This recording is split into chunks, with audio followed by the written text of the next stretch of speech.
Le vol de 2 roues est nettement supérieur au vol des voitures, donc 2 à 3 fois plus. Même s'il faut quand même saluer un net recul par rapport à il y a 10 ans. Il faut savoir que ça a diminué quasiment de moitié. Alors on va regarder dans un premier temps quels sont les modèles les plus volés, avec un top 10 qui est toujours d'actualité. Et ensuite on verra pourquoi, comment et dans quel but ils sont volés. Sachez d'ailleurs qu'on peut retrouver les statistiques auprès des assureurs. Après je vous cache pas qu'il faut bien fouiller. Moi j'en ai trouvé sur la mutuelle des motards.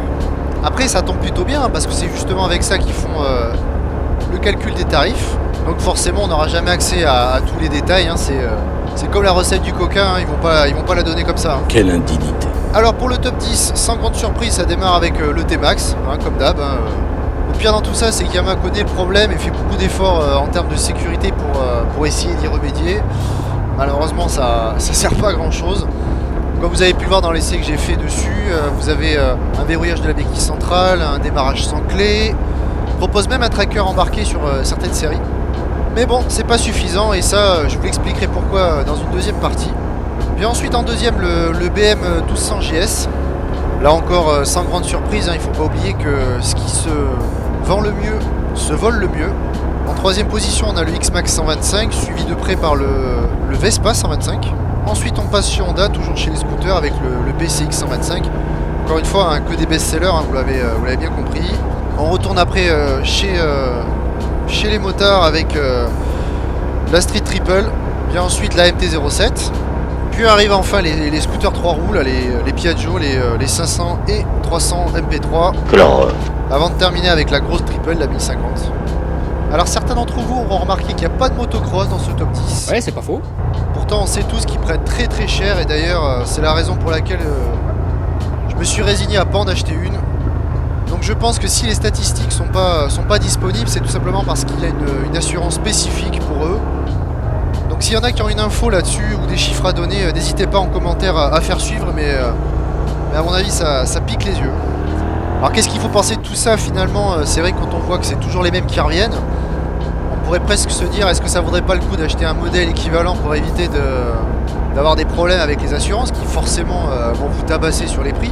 D'ailleurs 75% des gens qui achètent un véhicule ne prennent pas en compte le facteur vol. Moi le premier, perso, c'est déjà assez compliqué de se faire plaisir. Et puis moi je fais partie de ceux qui disent que si on paye une assurance, c'est quand même pas pour les chiens, hein. Donc qu'est-ce qu'il arrive à votre moto ou votre scooter une fois qu'il a été volé? Ben, c'est très simple, principalement il est revendu en pièces détachées pour une raison très très simple. La première, c'est évidemment le bénéfice qui est largement supérieur quand on vend au détail et surtout sur des modèles très répandus. Donc c'est pas pour rien qu'ils veulent toujours les mêmes choses. C'est honteux. Et dans un deuxième cas, vous avez évidemment la revente dans des pays soit émergents, soit dans lesquels il y a une forte demande sur le modèle en question. Ce qui amène à une conclusion très simple, quand un voleur a décidé de prendre votre moto ou votre scooter, c'est très souvent parce qu'il y a une demande précise sur ce modèle, donc dites-vous bien que s'ils le veulent, ils vont le prendre, et que comme pour les hackers dans l'informatique, votre seul allié, c'est le temps. Plus il perdra de temps, plus il sera tenté d'abandonner. Et ça dépendra des facteurs environnementaux et bien sûr de l'équipement que vous aurez pour vous protéger du vol.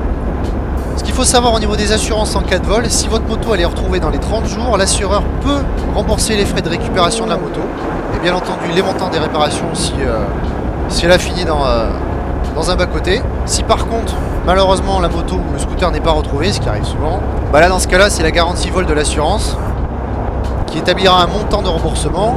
Pour ça, il y a un expert qui est mandaté. Et en général, sans grande surprise, ils partent sur une cote Argus. Donc dans tous les cas, pensez à garder les factures. Donc pour se protéger, sachez que les choses ont beaucoup évolué. Et croyez-moi, il y a plus de 80% des gens qui se contentent d'un antivol classique. Alors qu'on peut dire que ça sert pratiquement plus à rien dans la mesure où la technique de vol numéro 1, c'est le vol via des fourgonnettes. Donc croyez-moi, même si vous avez un anti-démarrage ou un super cadenas de la mort qui tue, dans tous les cas, ils auront tout le temps de faire le nécessaire tranquillement au chaud. Donc je le répète, le problème du voleur, c'est pas d'y arriver, mais c'est le temps que ça va prendre. Je vais d'ailleurs revenir sur les équipements les plus efficaces aujourd'hui en fin de vidéo. Mais là tout de suite, j'ai vraiment envie de faire sauter cette légende urbaine par rapport à l'endroit où on gare sa moto, où on entrepose sa moto pour se croire à l'abri.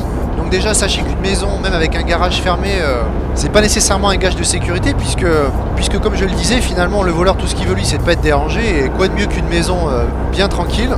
D'ailleurs un garage, même s'il est bien fermé, il est pas rare de constater que les voleurs finalement passent par les tuiles. Je dirais même que les plus experts en la matière ont même des notions de piratage en domotique. Donc tout ce qui est protection connectée de la maison. Donc dans ce cas de figure, on applique les bonnes vieilles méthodes, on multiplie les protections, c'est-à-dire le cadenas dans le disque de la moto, et tant qu'à faire, si on peut arrimer la moto sur un point fixe, avec une chaîne sur un plot en béton dans le sol, même si ça prend du temps et que c'est un peu relou, bah c'est pas plus mal. D'ailleurs, un point très important, si vous voulez pas de problème au moment du remboursement par l'assurance, c'est d'avoir un cadenas aux normes SRA. Vous plaît-il? Avec tant qu'à faire la preuve d'achat du cadenas. Sachez que pour ma part, ils me l'ont demandé. Deuxième cas de figure, pour les gens qui vivent en appartement et qui garent leur moto dans un garage fermé, un garage souterrain. Bizarrement, il n'y a pas de trace d'effraction. À croire que les mecs avaient les codes, ou voire même un complice dans le bâtiment. En tout cas, on a tous des exemples dans notre entourage à qui c'est arrivé. Autre légende urbaine qui m'a laissé sur le cul, c'est si vous garez votre moto dans un parking payant, bah sachez que ce parking ne peut pas être porté responsable en cas de vol. Dites-vous, foutez de moi, l'enfant. Moi je trouve ça ouf, sachant que tu payes cher, et puis en plus il y a des caméras, c'est quoi ce délire? Alors pareil, il y a une autre légende urbaine qui dit que garer sa moto sur un lieu public bien éclairé avec beaucoup de passages limite le vol. Bah, jusqu'à présent c'était le cas, mais comme je vous l'ai dit, aujourd'hui 90% des vols sont effectués via un utilitaire. Donc dans tous les cas, même si les gens le voient, je pense pas qu'ils vont arracher leurs vêtements en mode Superman pour sauver la moto d'un parfait inconnu. Non. Dans la vraie vie, ça se passe pas comme ça. D'ailleurs, je vous parle même pas des alarmes, ça c'est pareil, on entend 50 par jour, maintenant plus personne se retourne. C'est plus le top en 2020 en tout cas. Tout ça nous amène donc au dernier point de cette vidéo, à savoir les dernières protections efficaces contre le vol, à savoir les trackers GSM et GPS qui permettent donc de localiser et de géolocaliser votre moto. Alors ici le but c'est pas de faire la promo pour tel ou tel appareil, hein. Je vous laisse faire votre choix sur le net, vous avez de très bons comparateurs. J'ai vu que ça allait à peu près de 30 à 150 €, avec ou sans abonnement, là ça fait partie des points à vérifier. Donc vous l'aurez compris, on a deux technologies, d'un côté le GPS et de l'autre une puce GSM. Vous avez donc deux moyens très différents de géolocaliser votre deux roues, avec les avantages et les inconvénients de chacun. Dans tous les cas, si la moto bouge ou s'il y a une tentative de vol, vous avez un avertisseur qui se déclenche et vous n'aurez plus qu'à suivre les indications pour arriver jusqu'au point où elle est stockée. Sauf que voilà, comme je vous l'ai dit, les voleurs ont aussi évolué, les techniques évoluent beaucoup et ils ont très bien compris que l'ennemi numéro 1 du tracker, bah, c'est les sous-sols, ou les tunnels, ou les containers, ou tout ce qui pourrait brouiller le signal. Donc les 3/4 du temps, on retrouve les motos dans des endroits improbables, ce qui explique donc les deux moyens de localisation, à savoir le GSM et le GPS de l'autre, pour maximiser les chances de la retrouver tout simplement. Donc là-dessus je dirais faites attention au prix de l'abonnement, faites également attention au problème de batterie. S'il a été mal installé, il peut arriver que vous vous retrouviez en rade, hein, tout simplement. Dans ce cas-là, à l'ancienne, hein, on se met en deuxième, on pousse et c'est parti.